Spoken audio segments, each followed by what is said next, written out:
Now on 9, a Charlotte high schooler wants to prevent more homes like this from crumbling into the ocean. Just this year, we've seen 6 homes at the Outer Banks get wiped away by rising sea levels and beach erosion.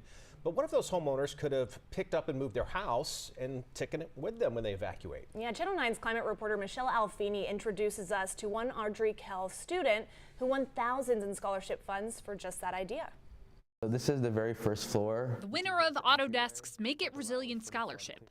15-year-old Ajith Varikuti is still new to home building. During the pandemic especially, I started getting really into it, started playing around with all the softwares. For him, it's about problem solving, and he believes one of the biggest problems builders are facing is resiliency in the wake of climate change. I started seeing news reports of houses being destroyed by the ocean just swallowing up swaths and swaths of communities. The North Carolina DEQ is expecting the sea level to rise at least a foot along our coast by 2050.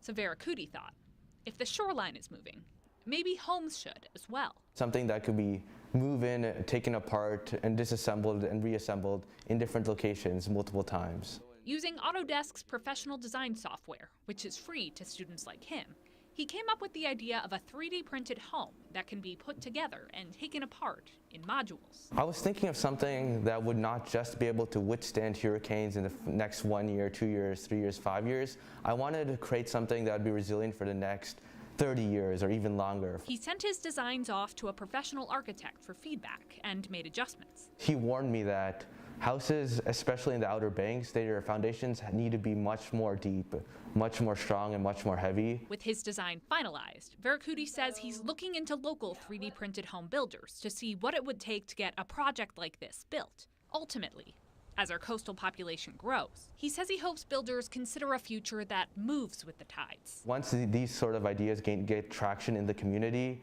they start to populate in the industry. In Charlotte, Michelle Alfini, Channel 9 Eyewitness News. He plans to use the scholarship money to help pursue a career now in engineering. Good luck.